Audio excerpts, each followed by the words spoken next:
Olá, IPCA! Hoje é sexta-feira, dia 26 de outubro de 2012. Nós estamos juntos há 257 dias lendo a Bíblia e hoje vamos ler o capítulo 7 do livro do Apocalipse. Temos dito a você que a partir do capítulo 4, João está tendo uma visão de todas as coisas que acontecem no céu.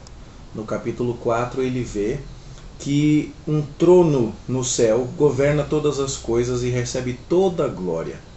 No capítulo 5, ele vê que Jesus Cristo, apresentado a ele na forma de um cordeiro que havia sido morto, é quem tem o poder de abrir um livro que contém a história da humanidade já escrita e já determinada por Deus, e que essa história só vai acontecer na medida em que o próprio Cristo, que é o único com poder e habilidade suficiente, abrir cada um daqueles selos que lacram o livro da história.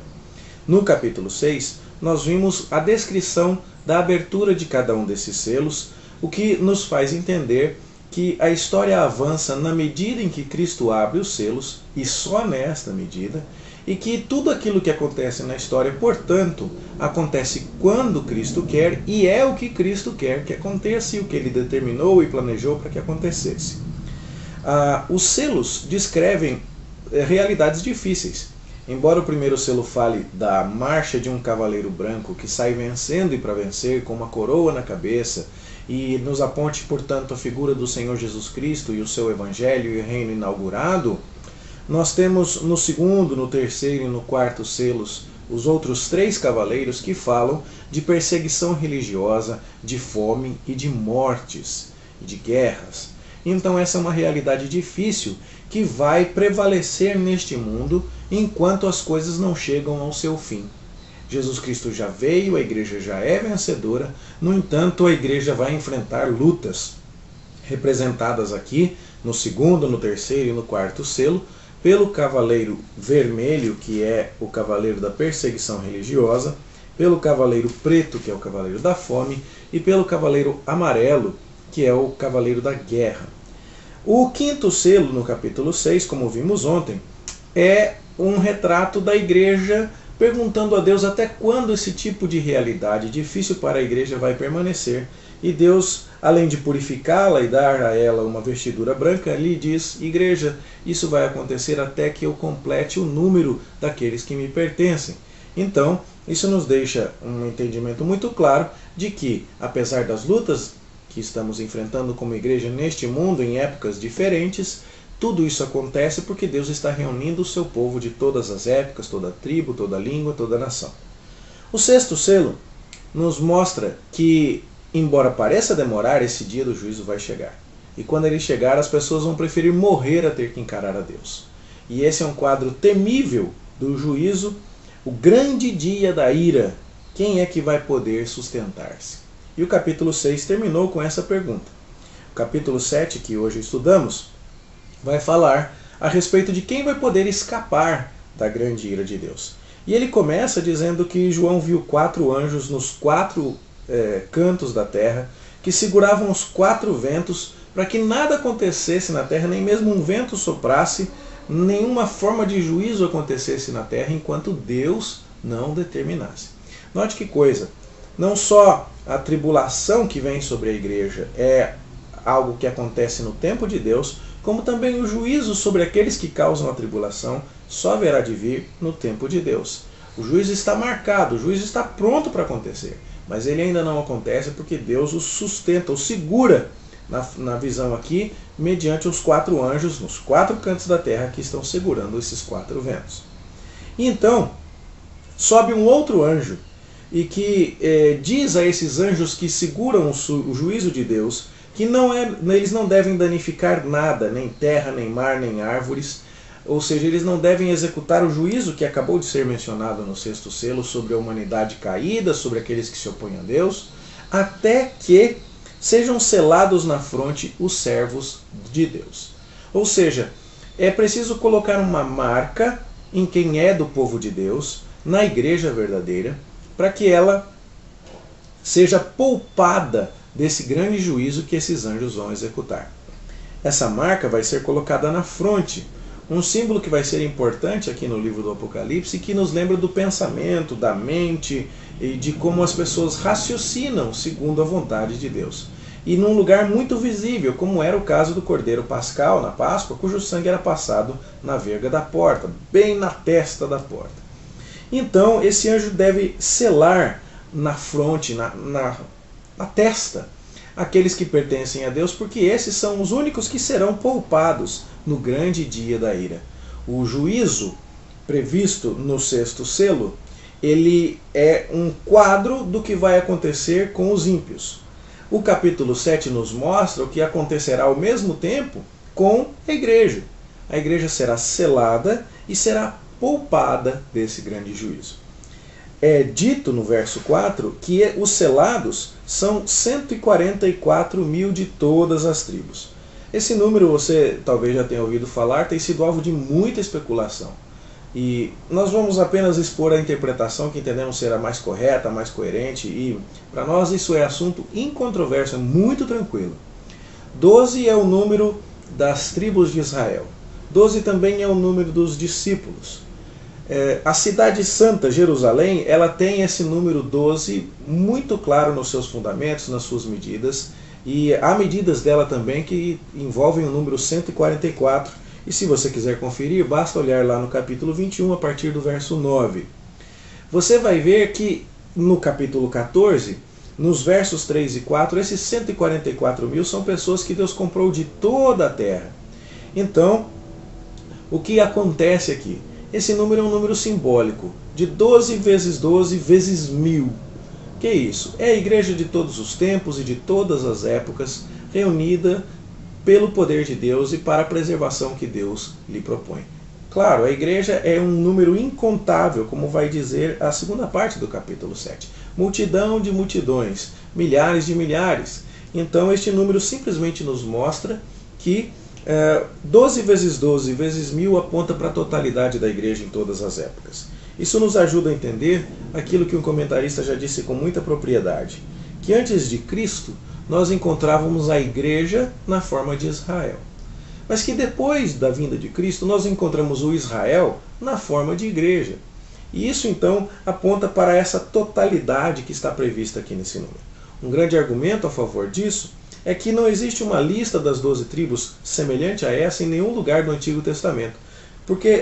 Da Bíblia toda, aliás. Porque se você observar, a tribo de Efraim e a tribo de Dan não estão mencionadas.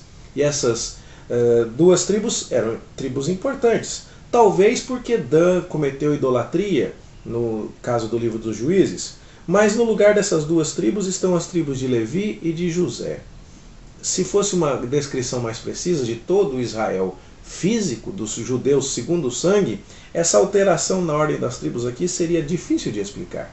No entanto, quando você analisa os demais capítulos do Apocalipse e a simbologia, você tem clareza aqui de que nós estamos descrevendo, que João está descrevendo com este número a totalidade da igreja.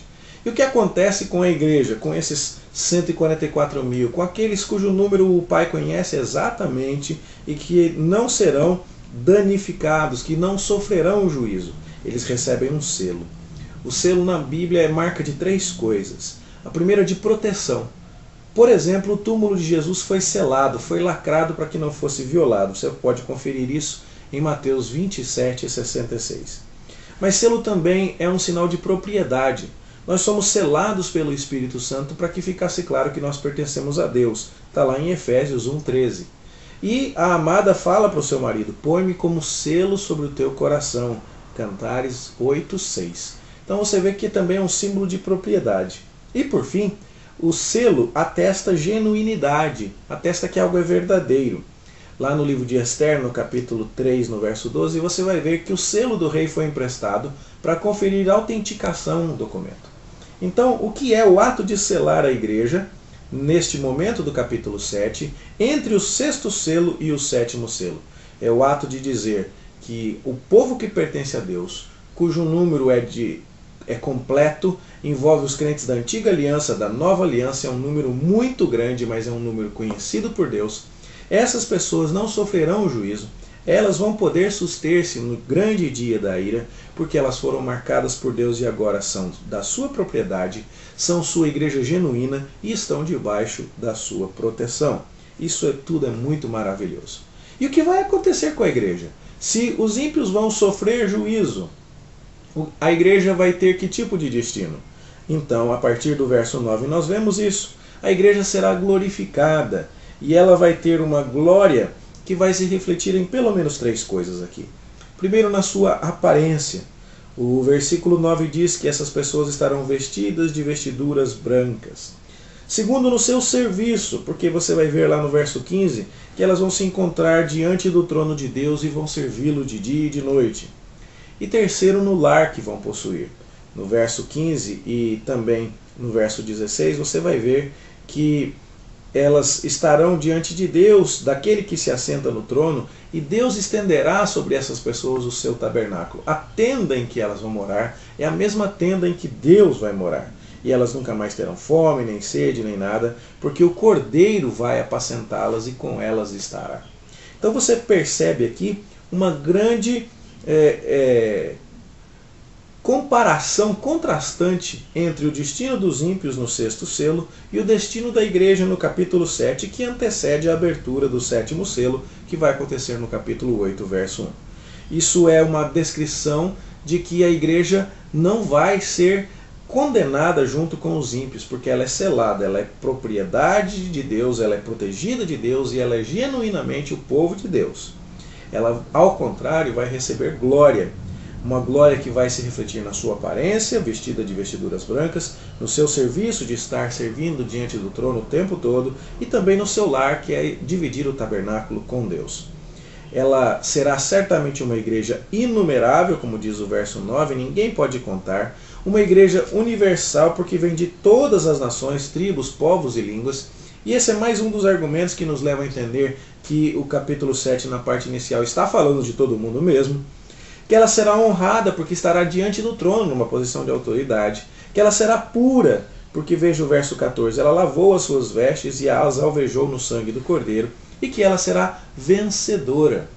Caminhar com palmas nas mãos, como diz o verso 9, é lembrar da festa dos tabernáculos, aquele ritual que os judeus celebravam para lembrar que Deus os conduziu em triunfo pelo deserto e os levou até a terra prometida.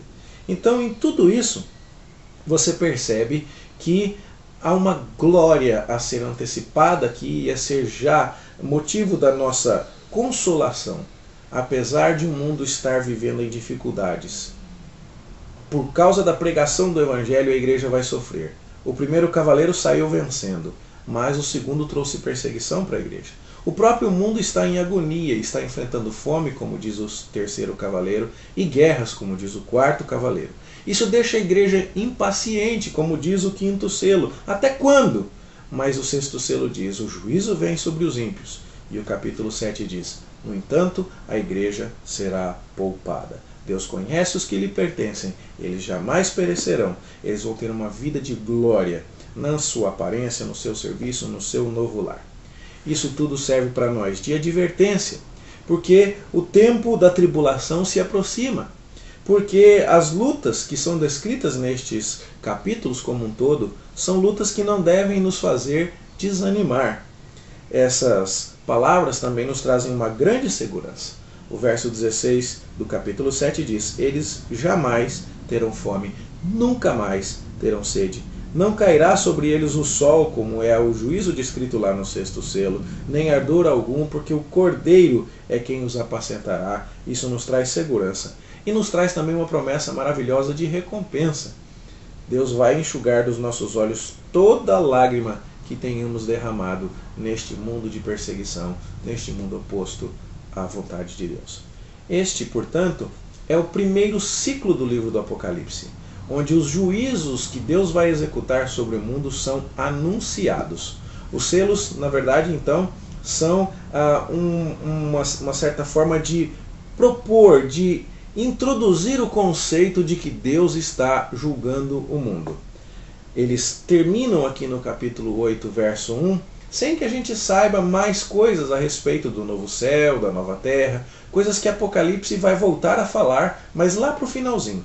Agora, no capítulo 8, vai começar um novo ciclo de 7, que é o ciclo das trombetas, e você vai ver aqui novamente essa mesma história. esse mesmo enredo de que há lutas no presente tempo, mas que nós podemos esperar a glória, um novo ciclo vai começar contando novamente isso. Desde a primeira vinda de Jesus até a segunda vinda, coisas que vão deixar a igreja em alerta. Um novo ciclo de 7 começa aqui no capítulo 8. Esse tipo de compreensão da estrutura do livro do Apocalipse é fundamental para você entender, em especial, as implicações de como vamos interpretar o capítulo de número 20. Por ora, basta dizer a você, nós começamos no capítulo 4 e terminamos aqui com o capítulo 7, o primeiro grande ciclo do livro, onde nós vemos, da primeira vinda de Jesus até a segunda vinda, a ideia de que a igreja está no mundo, que ela está sendo perseguida, que ela sofre, mas que ela pode ter certeza que ela vai ter um futuro glorioso.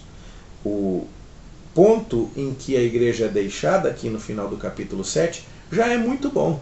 No entanto, não é o definitivo. Nós não ouvimos nada sobre o novo céu e a nova terra. Nós vamos ter que esperar um outro ciclo paralelo a este dos capítulos 4 a 7, que se inicia no capítulo 8. E ele vai nos contar também, entre esses dois momentos, da primeira e da segunda vinda de Cristo, o que a igreja vive. Não agora na forma de selos, mas na forma de trombetas. No entanto, ele vai contar um pouquinho mais para nós, ele vai chegar um pouquinho mais adiante.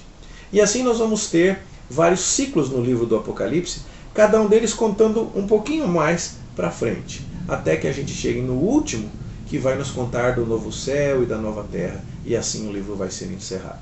Essa estrutura é fundamental para interpretarmos corretamente esse livro. E amanhã, se Deus permitir, então, nós vamos começar o ciclo das trombetas no capítulo 8. Espero que essas palavras estejam encorajando você, que elas estejam de fato trazendo esperança, segurança, conforto ao seu coração e também advertência. Não espere vida boa. O crente, enquanto está no mundo, vai ser perseguido. Abraçar os valores da cruz é abraçar a cruz, é negar a si mesmo, é tomar a sua cruz para seguir ao Senhor Jesus. No entanto, não importa o quanto isso nos custar, Deus vai enxugar dos nossos olhos toda a lágrima. Que isso te motive, te desperte, te acorde, quem sabe, mas também te console e traga muita paz e muita segurança ao seu coração. É a nossa oração em nome de Jesus. Amém. Até amanhã, se Deus quiser, quando leremos o capítulo 8.